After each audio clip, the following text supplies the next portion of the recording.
Hi friends, I'm Dr. Swapna Chekuri from Hyderabad Women and Fertility Center. Welcome to my channel. I'm practicing fertility specialist, obstetrician and gynecology since 15 years. So today we'll be discussing about repeated abortions and infertility.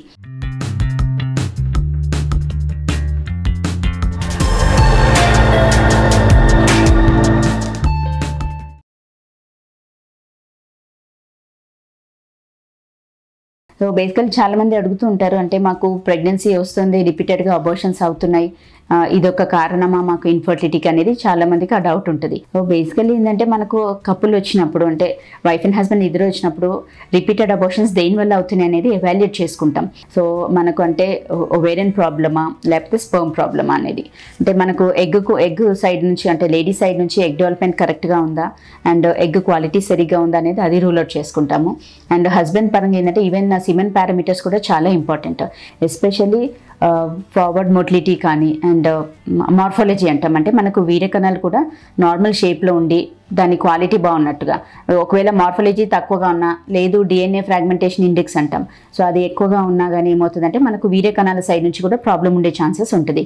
So egg హెల్దీగా ఉండాలి and వీర్యకణం హెల్దీగా ఉండాలి మనకు healthy pregnancy రావాలంటే. So either of these two, ఒకవేళ egg quality సరిగా లేకపోయినా, especial like PCOD or endometriosis అలా ఉన్న వాళ్ళకు, లేదు రిజర్వ్స్ తక్కువగా ఉన్న వాళ్ళకి, అంటే ఏఎంహెచ్ లెవెల్స్ తక్కువగా ఉన్న వాళ్ళకు కొంచెం పూర్ క్వాలిటీకి ఎక్స్పెక్టెడ్. సో అలా ఎగ్ వీక్గా ఉన్నా ఆర్ ఎల్స్ క్వాలిటీ సరిగా లేకున్నా అండ్ హస్బెండ్ సైడ్ నుంచి వీర్యకణాలు మార్ఫాలజీ సరిగా లేకపోయినా, లేదంటే డిఎన్ఏ ఫ్రాగ్మెంటేషన్ ఇండెక్స్ ఎక్కువగా ఉండి అయినా కన్సీవ్ అయిన వాళ్ళు ఉంటారు. అంటే కొంతమందికి ఏంటంటే ప్రెగ్నెన్సీ వచ్చినట్టే వచ్చి మళ్ళీ మిస్క్యారేజెస్ అయ్యే ఛాన్సెస్ కూడా ఉంటుంది. సో అలా ఉన్న వాళ్ళకి ఏంటంటే మనకి ఇద్దరు సైడ్ నుంచి కూడా ఎవాల్యుయేట్ చేసుకుంటాం, వైఫ్ సైడ్ నుంచి ఏంటి ఫ్యాక్టర్స్, హస్బెండ్ సైడ్ నుంచి ఏంటి ఫ్యాక్టర్స్ అనేది రూల్ అవుట్ చేసుకుంటాం. So that's one thing. Second ఏంటంటే ఏమైనా జెనెటిక్ డిజార్డర్స్ ఉన్నాయా, ఎందుకు ప్రెగ్నెన్సీ అందడం మళ్ళీ రిపీటెడ్ అబార్షన్స్ అవుతున్నాయి అంటే, ఎస్పెషల్లీ ఫస్ట్ 3 monthsలో ఏంటంటే జెనెటిక్ కాజెస్ చాలా కామన్. సో అలా ఉన్నప్పుడు ఏంటంటే ఒక్కొక్కసారి మనం ఆ ప్రోడక్ట్స్ ఏవైతే అబార్షన్ అయిన ఆ ప్రోడక్ట్స్ ఉంటాయి కదా, అది జెనెటిక్ టెస్టింగ్ కూడా పంపించాల్సిన అవసరం ఉంటుంది. సో అందులో కూడా కొందరికి రీజన్స్ తెలుస్తుంది, ఓకే ఇది పలానా రీజన్ అనేది కూడా. అండ్ మోస్ట్ ఇంపార్టెంట్ ఏంటంటే లేడీస్ సైడ్ నుంచి ఎండోక్రైనల్ అబ్నార్మాలిటీస్, అంటే థైరాయిడ్ ప్రాబ్లమ్స్ ఉండాల్సిన దానికంటే చాలా ఎక్కువగా ఉన్నా, లేదు ప్రొలాక్టిన్ అబ్నార్మాలిటీస్, హార్మోనల్ ఇంబ్యాలెన్సెస్ ఉన్నా కానీ ప్రెగ్నెన్సీ అందినట్టు అంది అబార్షన్స్ అయ్యే ఛాన్సెస్ ఉంటుంది. కొందరికి ఏంటంటే యాప్లా అంటాం, అంటే ఆటో ఇమ్యూన్ డిజార్డర్స్. సో అందులో ఏంటంటే బేబీకి బ్లడ్ సప్లై సరిగా లేకపోవడము, ఒక స్టేజ్ వరకు పెరిగి ఆగిపోతుంది. సో అలా ఉన్న వాళ్ళకు కూడా రిపీటెడ్ అబార్షన్స్ అయ్యే ఛాన్సెస్ ఉంటుంది. సో ఇవన్నీ ఫ్యాక్టర్స్ కూడా మనం రూల్ అవుట్ చేసుకుంటాం.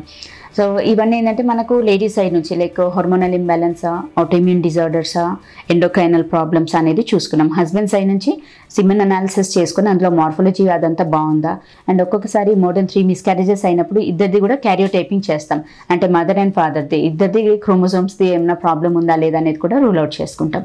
కొందరికి ఏంటంటే ఇవన్నీ ఫస్ట్ 3 monthsలో, కొందరికి ఏంటంటే ప్రెగ్నెన్సీ ఒక 3 months క్రాస్ అయ్యి 4th month పడంగులోనే మిస్క్యారేజెస్ అయ్యే ఛాన్సెస్ కూడా ఉంటుంది. అలా ఉన్న వాళ్ళకి ఏంటంటే గర్భసంచి ముఖద్వారం వీక్గా ఉన్నప్పుడు దాన్ని సర్వైకల్ ఇన్కాంపిటెన్స్ అంటాం.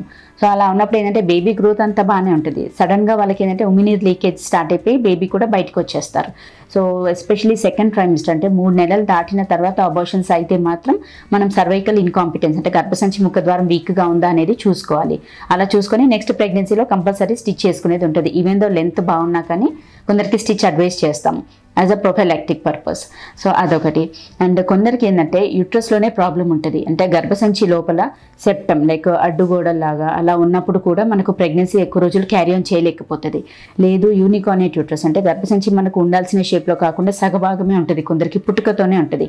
అలా ఉన్నా, లేదు బైకోనేట్ యూట్రస్, అంటే గర్భసంచి మధ్యలో చీల్చుకొని ఉంటుంది. సో అలా ఉన్నా కానీ మనము కొన్ని జాగ్రత్తలు తీసుకోవాలి. సో అలా ఉన్నప్పుడు ఏంటంటే సేఫర్ సైడ్గా మనకు 3rd month కంప్లీట్ అవ్వడంలోనే ఎన్టీ స్కాన్ చూసుకుంటాము, సర్వైకల్ లెంత్ చూసుకొని ప్రొఫైలాక్టిక్గా స్టిచ్ కూడా వేస్తాం. అండ్ కొందరికి ఏంటంటే ట్విన్ ప్రెగ్నెన్సీస్ ఉన్నప్పుడు కూడా ఫుల్ టర్మ్ వరకు క్యారీ ఆన్ అవ్వరు, ఈవెన్ దో సర్వైకల్ లెంత్ బాగున్నా కానీ ప్రొఫైలాక్టిక్గా స్టిచ్ వేస్తాం అంటాం. ఇవన్నీ కూడా 3rd month కంప్లీట్ అవ్వడంలోనే ఆ లెంత్ ప్లస్ ప్లాసెంటల్ లోకలైజేషన్ అవి చూసుకుని దాన్ని బట్టి ప్లాన్ చేస్తాం. సో ఫ్రెండ్స్, మనకు రిపీటెడ్ అబార్షన్స్ అవుతున్నాయి అని అంటే అది కూడా ఇన్ఫర్టిలిటీకి ఒక కారణమే. అండ్ కొందరు ఏంటంటే అబార్షన్స్ తర్వాత రిపీటెడ్గా డిఎన్సీస్కి వెళ్తూ ఉంటారు, అంటే కిడ్వెట్ లాగా చేసి గర్భసంచి క్లీనప్స్కి దానికి వెళ్తూ ఉంటారు. అలా రిపీటెడ్ డిఎన్సీస్ చేసినా కానీ మనకి ఏమవుతుంది, గర్భసంచి లోపల పొర కూడా డ్యామేజ్ అయ్యే ఛాన్సెస్ ఉంటుంది.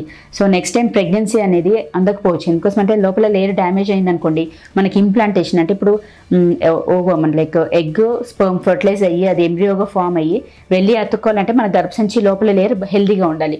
సో రిపీటెడ్ డిఎన్సీస్ అట్లా వెళ్ళిన వాళ్ళకు కూడా ఆ లేయర్ అనేది డ్యామేజ్ అయ్యే ఛాన్సెస్ ఉంటుంది. సో అందుకనే మిస్కారేజెస్ అయినప్పుడు కూడా సాధ్యంత వరకు డిఎన్సీస్ అవాయిడ్ చేస్తాం.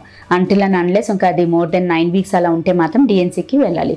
అంతకంటే ముందైతే మాత్రం సాధ్యంత వరకు మెడికల్ లైన్ అంటే టాబ్లెట్స్తో క్లియర్ అయ్యేటట్టు చూస్తాం. సో ఇవన్నీ కూడా మనం చూసుకునేది ఉంటుంది, దేనివల్ల అవుతుంది, రిపీటెడ్ మిస్కారేజెస్ దేనివల్ల అవుతున్నాయి, అండ్ దాని తగ్గట్టుగా మనం ఏం జాగ్రత్తలు తీసుకోవాలనేది తెలుసుకుందాం. Thank you.